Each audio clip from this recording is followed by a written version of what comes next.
श्रीमान ब्रिजलाल जी to continue please. धन्यवाद chairman sir. मैंने शुरू किया जैसे वैसे ही मेरे भाषण में इंटरप्शन हुआ है, तो अनुरोध करूंगा उसको शुरू से भी किया जाए। महोदय, यस प्लीज। मुझे पहले भी एक मौका मिला था 20 मिनट्स शुरुआत करने की। Full 20 minutes. जी हाँ, मुझे डिबेट करने का शुरुआत मिला था जब क्रिमिनल जस्टिस सिस्टम जो बना था, उस पर मैं एज चेयरमैन की हैसियत से मुझे 31 मिनट बोलने का यहाँ मौका दिया गया था। उसके लिए मैं आभारी हूँ अपने लीडरशिप का। महोदय, आज का जो विषय है public examination prevention of unfair means amendment bill 2026। ये बिल जो 2024 में एक्ट बना है, उस एक्ट के उसमें परिवर्तन करने के लिए लाया गया है और इसका उद्देश्य है जो 24 में बने अधिनियम में संशोधन करके परीक्षा में अनुचित साधनों का प्रयोग करने वालों के खिलाफ कार्रवाई जो बहुत ही प्रभावी हो। नंबर 2, सभापति महोदय, इस कानून का उद्देश्य लोगों की और जो संगठित गिरोह हैं, संस्थाएं हैं, जिसका विवरण हमारे मंत्री माननीय जितेंद्र सिंह जी दे चुके हैं, उनका अगर वो करते हैं तो उनके खिलाफ भी प्रभावी कार्रवाई करने का मतलब है। दूसरा महोदय, फास्ट ट्रैक कोर्ट। हमारी सरकार की नीयत बहुत साफ है कि इस पर प्रभावी कार्रवाई होने के लिए फास्ट ट्रैक कोर्ट की जरूरत है। इसमें राज्यों को, केंद्र शासित प्रदेशों को अधिकार दिया गया है कि वे किसी भी सेशन जज को फास्ट ट्रैक कोर्ट के लिए नामित कर सकते हैं जो इसकी सुनवाई करेगा। और महोदय, जब चार्जशीट दाखिल होती है पुलिस की, 2 महीने में प्रोसीजर है महोदय, 2 महीने में, और उसके बाद चार्जशीट के 3 महीने में जजमेंट। महोदय, इसके लिए फास्ट ट्रैक कोर्ट में जो ये व्यवस्था दी गई है, BNSS अब में ऑलरेडी आ गया है कि इसमें जो डिफेंस लॉयर 2 से ज्यादा अर्जेंटमेंट नहीं ले सकता। इसमें महोदय व्यवस्था की गई है पब्लिक प्रोसिक्यूटर की 1 से अधिक, जो इसको त्वरित रूप से इस केस का प्रोसिक्यूशन कर सके। इसमें इन्वेस्टिगेशन के लिए बनाई गई है STF, special task force. Special task force महोदय, आमतौर पर जो विवेचनाएं होती हैं, एक पुलिस अधिकारी, पूर्व पुलिस अधिकारी की हैसियत से मैं बता रहा हूं, उसमें एक इंस्पेक्टर या DSP जांच करता है। लेकिन जब STF बनती है तो एक सीनियर अफसर के उसमें एक समिति बनती है, एक कमेटी बनती है, जिसमें कई इन्वेस्टिगेटर होते हैं, फोरेंसिक साइंस होती है, वो सब मिलकर जिससे विवेचना में कोई कमी ना रह जाए। महोदय, जब BNSS बना तो उसमें एक प्रोविजन किया गया कि हर जिले में मोबाइल लैब होगा, फोरेंसिक साइंस लैब होगा, जो मैं अमित शाह जी की मैं तारीफ करना चाहता हूं, जिन्होंने प्रत्येक जिलों में मोबाइल लैब की व्यवस्था की कर दी है महोदय। इसके अलावा केंद्र सरकार को यह अधिकार दिया गया फास्ट ट्रैक कोर्ट बनाने का। इसके बाद इन्वेस्टिगेशन की बात मैं बता चुका हूं, और जब फैसला हो जाएगा तो फैसला होने की अपील हाई कोर्ट में होगी और उसमें 2 जज होंगे जो अपील की सुनवाई करेंगे और 3 महीने में वो अपील का निस्तारण करेंगे। इसकी मंशा यह है कि जो ये नकल करने की जो ये शुरुआत हुई, संगठित गिरोह बने, उनको जल्दी से जल्दी सजा दिलाई जा सके। महोदय, इसमें अनुचित साधनों में शामिल लोगों को कम से कम 5 साल, 10 साल की सजा और 50 लाख का जुर्माना। और इसके अलावा जो सर्विस प्रोवाइडर हैं, इससे जुड़ते हैं, अगर उनके द्वारा कोई गलती होती है तो उनको सजा के अलावा पहले 1 करोड़ का जुर्माना था, उसको 5 करोड़ कर दिया गया है। और इसके अलावा जो उनको डिबार किया जाता था ब्लैकलिस्ट 4 साल से बढ़ा करके उसको कर दिया गया 8 साल। ये महोदय इसके प्रोविजंस हैं। अब मैं आता हूं, अभी हमारे गृह मंत्री जी पर बहुत से लांछन उछाले गए और उनको कहा गया उनको बर्खास्त करिए। महोदय, अमित शाह जी वो गृह मंत्री हैं देश के पहले जिन्होंने सीमाओं पर जाकर जवानों से बात किया। महोदय, मैं पुलिस अधिकारी रहा हूं महोदय, we have led the force from front. As a home minister he has led the force from front. जाकर सीमाओं पर बात करते हैं BSF के जवानों से, CRP ITBP के जवानों से, और उसी का परिणाम है सभापति महोदय कि आज आतंकवाद खत्म हो चुका। उसी का परिणाम है नक्सलवाद खत्म हो गया। इनके कार्यकाल में महोदय क्या होता था, मध्य प्रदेश में इनकी पूरी लीडरशिप मार दी गई। माननीय मनमोहन सिंह जब प्रधानमंत्री थे, उन्होंने कहा था ये लेफ्ट विंग टेररिज्म विकास के लिए, देश के लिए सबसे खतरनाक है। लेकिन महोदय, एक वहां नेशनल एडवाइजरी काउंसिल होती थी, उन्होंने इस बात को नहीं माना, नक्सलियों पर कोई कार्रवाई नहीं हुई, हमारे हजारों जवान मारे गए। महोदय 2010 में छत्तीसगढ़ में हमारे सभी सदस्यों से आग्रह है कि विषय पर बोलें। सीआरपीएफ के, और ये मैं बधाई देना चाहता हूं अपने प्रधानमंत्री को, इनसे भी किया, मैं बधाई देना चाहता हूं अपने गृह मंत्री को, जिन्होंने कहा था 31 मार्च 2026 को नक्सलिज्म खत्म कर देंगे। महोदय, इस देश का आबादी का जितना बांग्लादेश का एरिया उतना नक्सलियों के कब्जे में था। जी हाँ, और उसको किया गया जब इन्होंने अमित शाह जी पर आरोप लगाया। देखिए, कुछ कहें तो सर उसका जवाब तो देना पड़ेगा। इसके अलावा अभी एक आ गया कि जो यहाँ प्रदर्शन हुआ उसमें लाठी चली, उसमें टीयर गैस गन चला, ये भी कहा गया साहब किसने आदेश दिया। लॉ एंड ऑर्डर के लिए हमारे कानून में, क्रिमिनल जस्टिस सिस्टम में बड़ा क्लियर कट प्राविधान है। जब कोई लॉ एंड ऑर्डर की स्थिति आती है महोदय, तो जहां पर मजिस्ट्रेट, जहां जिले में कमिश्नरेट सिस्टम नहीं है, वहां जो मजिस्ट्रेट होता है मौजूद, वो आकलन करता है पुलिस अधिकारी के साथ में, और तब निर्णय होता है पुलिस बल का प्रयोग किया जाए। महोदय, यहाँ कमिश्नरेट सिस्टम है, यहाँ भी वही सिस्टम है। यहाँ पर जो फोर्स यूज होता है, सबसे पहले हम लोग वार्न करते हैं, जो यहाँ पर वार्न किया गया, लाउड हेलर से वार्न किया गया, और उसके बाद जब भीड़ तब भी नहीं हटती है तो हम वाटर कैनन से पानी फेंकते हैं, वो भीग जाए भाग जाए, जो यहाँ किया गया। और उसके नहीं करते तो टीयर गैस गन का फायर करते हैं, सेल का, this a non lethal weapon. और उसके बाद रबर बुलेट का प्रोविजन है। पैलेट गन के बारे में बहुत कहा गया, पैलेट गन। मैं पैलेट गन के बारे में कहता हूं नहीं चली। और पैलेट गन है क्या? पैलेट गन महोदय 12 बोर बंदूक होती है, और उसमें 6 नंबर का छर्रा हम लगाते हैं, और उसमें अगर फायर होता है तो स्किन डीप इंजरी आती है। मैं जब डीजीपी उत्तर प्रदेश था तो मैंने तब 1000 वो 12 बोर गन मैंने यूपी पुलिस के लिए खरीदा था। मकसद क्या है उसका? प्लीज, मकसद ये है श्रीमान, सीट पर बैठ कर मकसद ये है, मिलेगा तब आप बोलेंगे ना। सभापति महोदय, मकसद ये है कि क्राउड पर अगर वो नॉन लीथल वेपन से नहीं हटती है तो उन पर राइफल से गोली न चलानी पड़े सभापति महोदय। इसीलिए नॉन लीथल वेपन का इस्तेमाल होता है। और महोदय, कहा गया गोली चलाएगी, कांग्रेस के सबसे बड़ी लीडर ने महोदय गोली चलाई गई थी ही पार्लियामेंट के सामने 7 नवंबर 1966 को, जब यहाँ साधु थे, संत थे, गायें थी। क्या मांग था उनका? मांग था गो हत्या ना हो।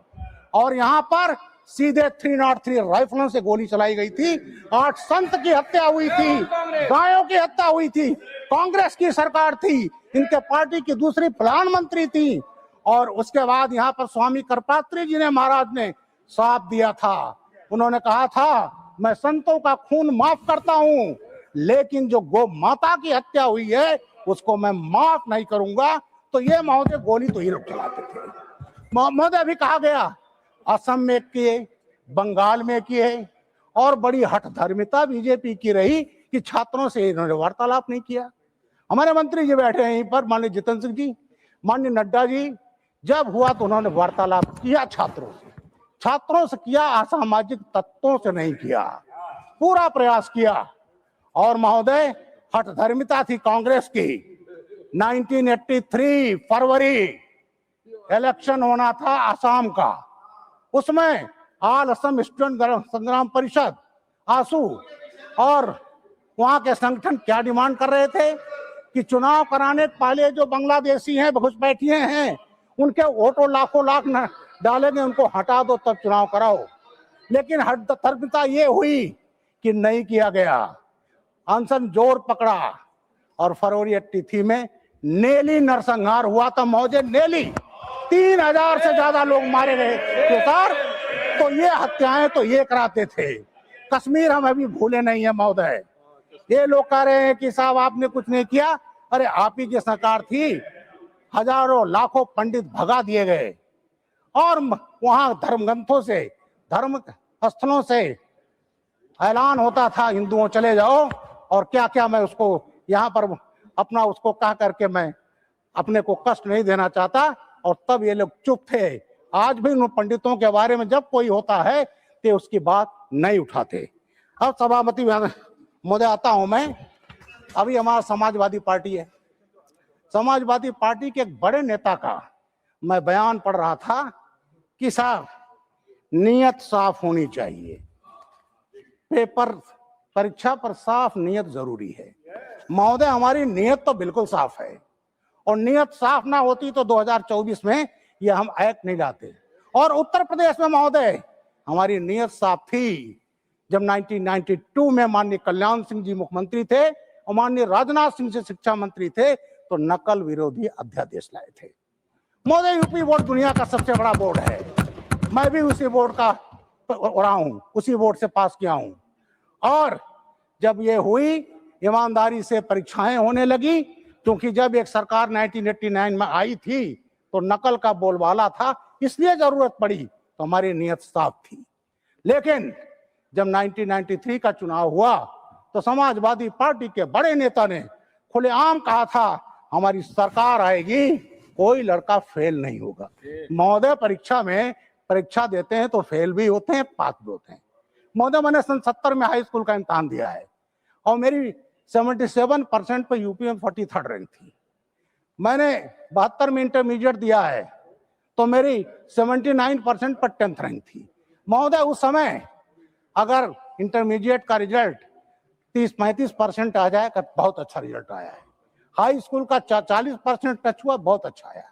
तो उस समय कहा गया कोई फेल नहीं होगा, और धुआंधार नकल हुई। बच्चे जाते थे किताबें लहराते हुए, एक पार्टी का जिंदाबाद बोलते हुए, और महोदय वहीं से शिक्षा माफिया की, नकल माफिया की शुरुआत हुई। और मुझे कष्ट के साथ कहना पड़ता है कि उत्तर प्रदेश नकल माफिया की राजधानी बन गई। दूसरे स्टेट के बच्चे आते थे, एग्जाम देने आते थे। तो महोदय ये हाल हमारे उत्तर प्रदेश का रहा। अब आता हूं महोदय, इतना क्योंकि समय भी मैं देख रहा हूं। उसके बाद उसका परिणाम ये हुआ, एक सरकार आई 2003 से 2007, और उसमें पुलिस जवानों की भर्तियां हुई, और जब भर्तियां उसमें 14 IPS अफसर थे, उन्हीं को बार बार लगाया जाता था। और जब सरकार बदली 2007 में तो उसकी जांच हुई। जब जांच हुई तो उसमें देखा गया कि रिटर्न में लड़का कॉपी के अंदर 2 नंबर पाया है, कवर पेज पे 20 नंबर, और जो एग्जामिनर थे पता चला उसके अंदर अपने हाथ से लिख दिए। और जब जांच हुई 14 IPS अफसर सस्पेंड होते महोदय, और उस जांच में निकाले गए। उसके बाद हाई कोर्ट गए, हाई कोर्ट ने कहा कि जो लोग क्लीन हैं उनको पास कर दीजिए, और जो लोग गड़बड़ किए, जिनकी कापियां हाथों से लिखी गई हैं, उसको जो है छोड़ दीजिए। तो महोदय यूपी में हुआ। अब उसके बाद क्या था महोदय, हम ही DGP थे, हम लोगों ने बनाया भर्ती परीक्षा और प्रोन्नति बोर्ड। उस समय कोई मुझसे कहता था, मैंने कहा मुख्यमंत्री जी आज चाहें कि एक सिपाही भर्ती करवा लें तो नहीं करा सकती, और वो परीक्षा फुल प्रूफ थी। उसके बाद सर 2012 में सरकार आती है, फिर समाजवादी पार्टी की, तो ये कहा गया उसमें कि हम देखेंगे कि ये लोग, इनको कोई दिक्कत ना हो सिपाही भर्ती में। तो महोदय ना रहेगी बांस, ना बजेगी बांसुरी। परीक्षा जो होता था रिटर्न एग्जाम, जिसमें मिनिमम क्वालिफिकेशन इंटरमीडिएट है, रिटर्न खत्म कर दिया गया, और केवल जो कुछ फिजिकल होता है, गेंद फेंका 20 फीट लिख दिया 60 फीट, और वो किया गया, और वो करके लिखित परीक्षा ही खत्म कर दिया गया। और जो नकल करके बच्चे लाए थे 80%, 90% हाई स्कूल इंटरमीडिएट उस पर, और उस पर महोदय सिपाहियों की भर्ती हुई, भ्रष्टाचार हुआ। तो महोदय ये चीजें, इतना ही नहीं छोड़ा गया। पीसीएस हमारे यहाँ उत्तर प्रदेश PCS, उसमें भी घपला किया गया। एक ऐसे व्यक्ति को चेयरमैन बनाया गया जिसका आपराधिक इतिहास था, उसकी क्षमता नहीं थी। 2013 से ही बच्चे उसके खिलाफ एजिटेशन कर रहे थे और महोदय हाई कोर्ट का उसमें आना पड़ा और उस चेयरमैन की, अनिल यादव जी की जो वो थी, उनको निकाल दिया गया। महोदय पीसीएस में गड़बड़ी हुई, तमाम ऐसी जगहों पर सेंटर बनाए गए जो एसडीएम डीएसपी भर्ती करती है रूरल एरिया में जहां नकल हो सके। एक जगह है करहल सर, मैं एसएसपी हवा भी रहा हूं, मैनपुरी उसके बॉर्डर पर है, इंटीरियर में सेंटर बनाए गए कि नकल कर सकें। और उसके बाद सर इंटरव्यू होता है, इंटरव्यू 200 नंबर को होता था पीसीएस में। उसमें जो शेड्यूल कास्ट के लोग थे उनको 80-90 नंबर मैक्सिमम, ओबीसी के 100 नंबर 105 नंबर और एक जाति विशेष के लोगों को 130 से 140 नंबर दिए गए महोदय। और उसमें भी गड़बड़ियां हुई, उसमें जांच हुआ, सीबीआई ने जांच किया, लेकिन महोदय वो जब चेयरमैन हटाए गए तो उसके पहले उन्होंने खेल खेल दिया। उन्होंने आदेश किया कि 6 महीने से जो ज्यादा रिकॉर्ड है उसको डिस्ट्रॉय कर दिया जाए, वीड आउट कर दिया जाए। जब सीबीआई जांच करने गई तो रिकॉर्ड ही नहीं मिला महोदय। तो ये पार्टी ऐसी रही जहां नकल को इंस्टीट्यूशनलाइज किया गया, संस्थागत रूप दिया गया। और आज कहा जाता है कि साहब परीक्षा पर नियत साफ होनी चाहिए, नियत तो हमारी साफ है महोदय। अब बात अभी मैं सुन रहा था SC/ST का, महोदय मैं भी अनुसूचित जाति का हूँ। अनुसूचित जाति के साथ साथ मैंने देखा कि अनुसूचित जाति के लोगों के साथ जाति हुई है। उत्तर प्रदेश में एक संस्था चल रही है परिवार डेवलपमेंट अथॉरिटी, उसमें दलितों को भी परिवार डेवलपमेंट अथॉरिटी, उसमें दलितों को भी भ्रमित किया जा रहा है महोदय। वो पार्टी जिसने बाबा साहब के नाम पर बना था कन्नौज मेडिकल कॉलेज, बाबा साहब का नाम हटा दिया। इतनी नफ्तर बाबा साहब थे, जब योगी आदित्यनाथ जी आए हैं तब जाकर उसका नाम हुआ भीमराव अम्बेडकर यूनिवर्सिटी। लखनऊ में जनेश्वर मिश्रा पार्क है महोदय, 376 एकड़ का पार्क है महोदय, उसका नाम था भीमराव अंबेडकर ग्रीन गार्डन। जैसे ही 2012 में पार्टी पावर में आती है, बाबा साहब की नाम पट्टिका नोच कर फेंक दी गई महोदय, और हो गया जनेश्वर मिश्रा पार्क महोदय। इतना नहीं, अभी गुरु पूर्णिमा थी, मैं संत श्रीमद रविदास जी को कोटि कोटि नमन करता हूँ। वो हमारे प्रधानमंत्री जी के कॉन्स्टिट्यूएंसी वाराणसी के, काशी के, सीर गोवर्धनपुर के जो उनका जन्म स्थान है। हमारे प्रधानमंत्री जी वहां गए, कई बार गए, हमारे योगी आदित्यनाथ जी गए और वहां गए, पहले और पार्टियों के लोग नहीं जाते थे।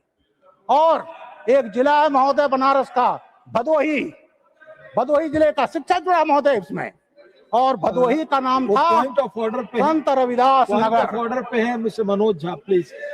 हाँ Manoj ji, please rule, point of order, rule. Thank you so much. Under Rule 110, that pertains to scope of debate. पूरा देश देख रहा होगा। संजीदगी कहा, honourable chairman has made clear generation देख रहा होगा। प्लीज टेक योर सीट, जिन्होंने please take your seat, you continue जी महोदय। प्लीज। तो आज माननीय सदस्य प्लीज, माननीय सदस्य, डिबेट आरंभ होने के पहले ही माननीय चेयरमैन ने इन सारी चीजों के बारे में आपको बता दिया, वो आप सबके लिए एप्लीकेबल है, आप सबके लिए एप्लीकेबल है। प्लीज। भदोही का नाम दो रखा संत रविदास नगर, दलितों का सम्मान महोदय। जो उत्तर प्रदेश में भर्तियां हुई हैं, 9 लाख भर्तियां हुई हैं, कोई जांच नहीं, क्लियर और बिल्कुल ईमानदारी से हो रही है। पुलिस में 2,38,000 भर्तियां हुई हैं महोदय, और उसमें महिलाओं की भागीदारी करीब 40 लाख है। और योगी आदित्यनाथ जी ने 3 महिला बटालियन बनाई महोदय, PSC प्रोविंशियल आर्म्ड कॉन्स्टेबलरी, देश की सबसे बड़ी पैरामिलिट्री फोर्स है स्टेट की, मैं भी उसका DG भी रहा हूँ। और उसमें क्या बटालियन बनी गई है, अवंती बाई लोधी बैकवर्ड, कूदा देवी पासी 1857 की वीरांगना, उनके नाम पर बटालियन, और झलकारी बाई कोरी, उनकी बटालियन बनाई गई है।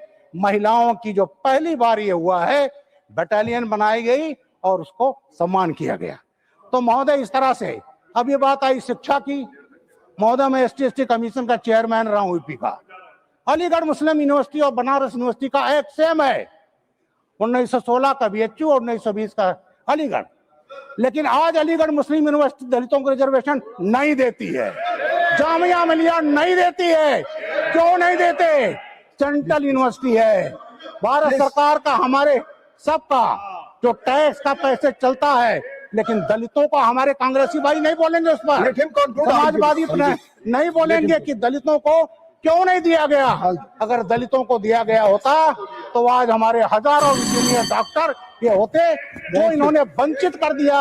और हमारे कांग्रेसी भाई इतने दिनों तक रहे, आजादी के बाद इनके जितने मिनिस्टर्स हुए, एजुकेशन मिनिस्टर हुए, चाहे वो मौलाना अबुल कलाम आजाद हो, चाहे वो नूरुल हसन साहब का हो, चाहे हुमायूं कबीर हो, किसी ने ध्यान नहीं दिया।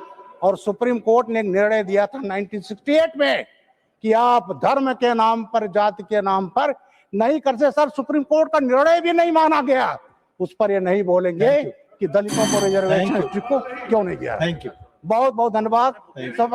हाँ, एक चीज और बोलना चाहता हूँ सर। अभी एक संजीव मुखिया का नाम बताया गया। थैंक यू महोदय, ऐसा है इन्वेस्टिगेशन में जब हम करते हैं, तमाम देखेंगे नामजद होते हैं। नामजद होने से कोई मुलजिम नहीं हो जाता।